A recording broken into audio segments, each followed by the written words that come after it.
창세기는 구약의 첫 번째 책으로서 성경 전체의 서론 역할을 합니다. 우주와 세계의 창조, 인류 역사의 시작, 이스라엘 민족의 기원을 다루고 있으며 하나님께서 아브라함과 족장들과 맺으신 언약을 말하고 있습니다. 창세기는 창조, 인류의 타락, 죽음, 그리고 아브라함의 후손을 통한 구원의 약속을 알게 하려는 목적으로 기록되어 있습니다.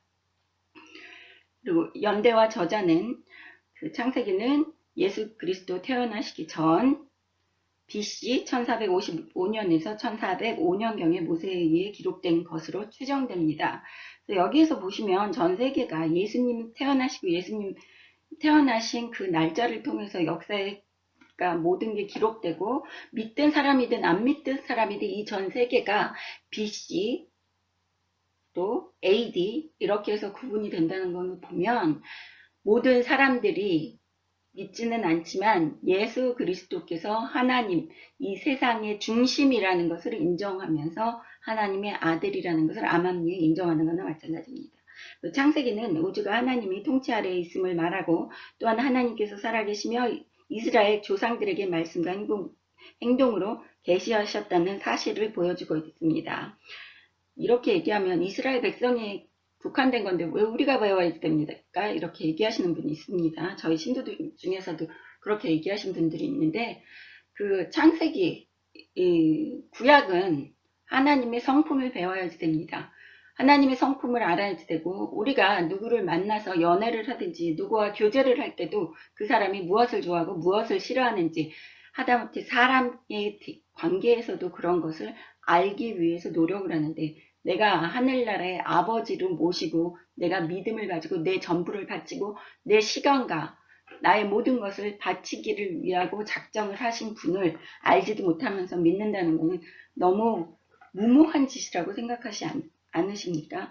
그렇기 때문에 이스라엘 백성은 지금 우리를 말합니다. 현 시대에 예수 그리스도를 하나님의 아들로 믿고 그 예수 그리스도께서 이 세상의 죄를 속죄하여 주시고 나를 구원하여 주시러 오셨다고 믿는 분은 다 하나님의 선택된 이스라엘 백성이시고 자녀이십니다. 그래서 여기에 있는 축복들이 다 내 거라고 보시면 됩니다. 창세기 1장 1절 태초에 하나님이 천지를 창조하시니라. 땅이 혼돈하고 공허하며 흑암이 깊음에 있고 하나님의 영은 수면 위에 운행하시니라. 여기 하나님이 천지를 창조하셨다고 맨 처음에 말합니다. 그거에 대해서 의심이 가신다고 그러면 하나님의 전지전능함을 못 믿는 겁니다. 하나님이 전지전능하시지 않다고 생각하면 하나님을 믿고 의지할 이유가 없겠죠. 그래서 하나님께서 천지를 창조하셨고 그것은 땅이 혼돈하고 땅과 모든 물체들이 구분이 없이 다 한 덩어리였다는 말씀입니다. 공허하며 아무것도 없었습니다. 무라는 의미죠. 흑암의 깊음에 있고 또 깜깜했습니다. 아무것도 없이 깜깜하고 다 뒤죽박죽 섞여 있는 상태에서 하나님의 영은 존재하고 계셨다는 겁니다. 영은 수면 위에 운행하시니라. 여기서 보면 하나님이 빛이 있으라 하시고 빛이 있었고 빛이 하나님 보시기에 좋았고 빛과 어둠을 나누사 하나님이 빛을 낮이라 부르시고 어둠을 밤이라 부르시니라. 저녁이 되고 아침이 되니 이는 첫째 날이니라. 네, 여기에서 빛과 어둠 이렇게 얘기하시면 태양과 달이 있었을 거다. 그러니까 그런 생각을 가지고 있을 수 있으세요. 저도 어렸을 때는 그런 생각이 있었는데 여기에서 빛은 상징적입니다. 선, 어둠은 악을 얘기하는 겁니다. 그러니까 그런 모든 물체들이 에너지가 하나로 뒤엉켜 있을 때 하나님에 속한 선을 분리하시고 흑암의 권세에 속한 악을 분리하신 겁니다. 그래서 선과 악을 분리하셨다고 보셔도 됩니다. 왜? 여기에 보시면 하나님이 보시기에 좋았더라. 4절에 보시죠. 여기 하나님이 보시기에 좋았더라 얘기하시는데 밤이 어둠을 나누사 어둠에 대해서는 하나님이 보시기에 좋았다라는 말씀을 안 하십니다. 또 하나님의 말씀에 대해서 귀 기울여야 됩니다. 또 첫째 날이라고 해서 24시간을 말씀하는 거 아닙니다. 제가 말씀드렸습니다. 몇십억 년이라고. 6절 하나님이 이르시되 물 가운데 궁창이 있어 물과 물로 나누라 하시고 하나님이 궁창을 만드사 궁창 아래의 물과 궁창 위의 물로 나누게 하시니 그대로 되니라. 하나님이 궁창을 하늘이라 부르시니라. 저녁이 되고 아침이 되니 이는 둘째 날이니라. 하나님이 물 가운데 뭐가 있게 하셨어요. 궁창은 구멍이라는 뜻입니다. 창공, 구멍, 이런 아무것도 없는 것을 물과 물을 나누는 물건으로 사용한 거예요. 그러니까 가운데 허공이 생긴 거죠. 그래서 하늘 위의 물과 하늘 아래의 물로 나누게 되면 하늘 아래의 물은 바다를 생각하시는데 아직 바다는 만들어지지 않은 상태입니다. 그냥 땅 위에 하늘 아래의 물이라고 존재하고 있고 그때는 물만 있었습니다. 하늘 위의 물. 과학자들이 얘기하는 게 모든 생명체가 물에서부터 시작했다고 그러죠. 그 생명의 근원이 물이라고 얘기하는 것처럼 그 물이 존재는 했습니다. 그리고 하나님이 아래 위로 나누셨는데 우리 예수 믿는 사람들은 그 찬송가 부릅니다. 장례식 때도 요단강 건너가 만나리. 그 요단강이라는 게 죽은 다음에 4, 5세기에서 우리 믿는 사람이 건너갈 그런 강이라고 생각하고 우리가 전설의 고향에서 안 믿는 사람들은 저승사자가 와서 나룻배에 태워서 강을 건너가는 걸 볼 수 있습니다. 죽음의 강이라고 그러죠. 서양에서도 그 죽음의 바다를 건너가야지 죽음의 세계로 들어간다고 그런 얘기를 들으셨을 겁니다. 그래서 전 세계의 모든 사람들이 공통적으로 죽으면 4, 5세기에서 물을 건너가야지 된다는 게 우리가 어떻게 아는지는 모르지만 다 알고 있는 사실입니다. 하나님이 이르시되 천하의 물이 한 곳으로 모이고 묻이 드러나라 하시니 그대로 되니라. 하나님이 물을 한 곳으로 모으셨대요. 그리고 묻이 드러나라 그러니까 땅과 물을 구분하셨습니다. 보시기에 좋았더라 얘기하는 거는 땅도 바다도 하나님이 보시기에 좋았다라는 그런 얘기를 볼 수 있습니다. 하나님의 마음 상태죠. 11절 하나님이 이르시되 땅은 풀과 씨 맺는 채소와 각기 종류대로 씨 가진 열매 맺는 나무를 내라 하시니 그대로 되니라. 땅이 풀과 각기 종류대로 씨 맺는 채소와 각기 종류대로 씨 가진 열매 맺는 나무를 내니 하나님이 보시기에 좋았더라. 여기도 또 하나님이 보시기에 좋았더라 얘기하십니다. 채소와 각기 종류대로 씨 가진 열매 맺는 나무를 내니 이것도 하나님의 운동, 에너지, 작용이 있었다고 보시면 됩니다. 보시기에 좋았더라. 모든 거 하나님이 보시기에 좋았더라 하신 거에 대해서는 우리가 존중할 필요가 있습니다. 하나님의 작품이시고 하나님이 좋아하시는 거는 우리가 당연히 하나님의 자녀로서 보호하고 아껴야지 될 의무가 있습니다.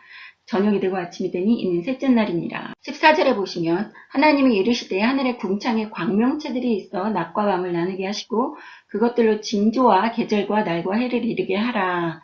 넷째 날에 하나님이 하늘에 있는 광명체, 태양과 달과 별을 만드셨다고 나옵니다. 그래서 그 태양과 달과 별을 보면서 징조와 계절과 날과 해를 이루게 하셨습니다. 또 광명체들에게 하늘의 궁창에서 땅을 비치라 하시니 그대로 되니라. 하나님이 땅을 빛이라고 명령을 해서 지구 주위로 태양계가 형성되는 것을 볼 수 있습니다.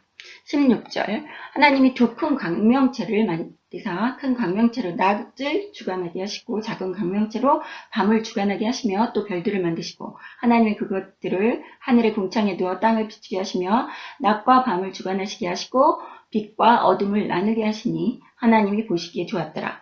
저녁이 되고 아침이 되니 이는 넷째 날이니라. 넷째 날에 우주를 만드셨습니다.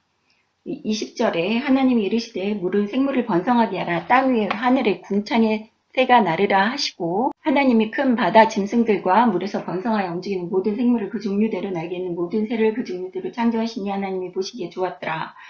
네, 여기에서 이 공룡에 대해서 궁금해하시고 그런 생명체에 대해서 왜 얘기 안 하느냐 하는데 여기 얘기 나옵니다. 그 종류대로 그 안에 다 포함되어 있다고 보시면 됩니다. 그게 하나님한테는 중요한 게 아니었기 때문입니다. 하나님이 그들에게 복을 주시며 이르시되 생육하고 번성하여 여러 바닷물에 충만하라. 새들도 땅에 번성하라 하시니라.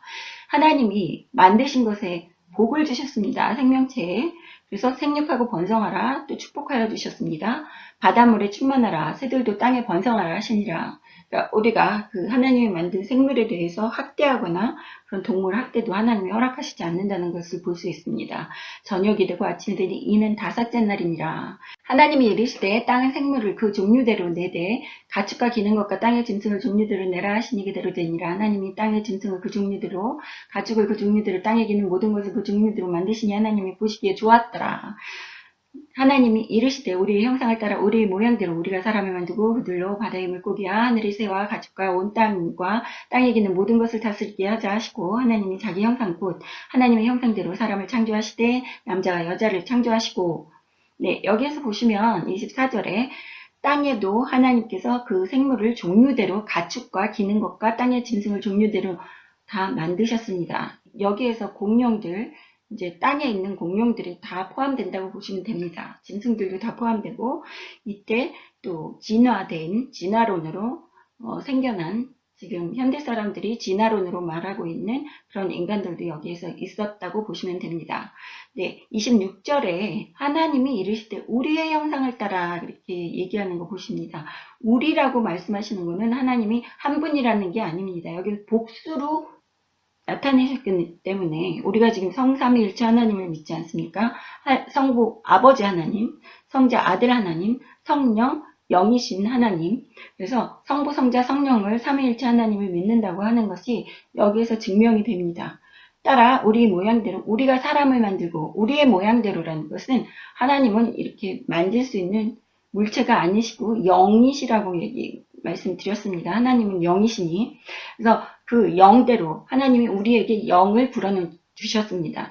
그러니까 진화론에서 과학자들이 얘기하는 진화론으로 바탕으로 생겨난 사람들은 영이 없고 하나님의 영이 없지만 하나님이 직접 만드신 아담과 이브는 영이 들어가 있다고 보시면 됩니다. 그러니까 처음에 아담에게 영을 불어넣어 주신 거죠. 그런 다음에 그 아담의 갈비뼈에서 이브를 만드셨기 때문에 아담의 육체에서 이브를 만드셨기 때문에 아담의 영혼이 아담의 기가 여자한테도 같이 간 거죠. 하와한테도.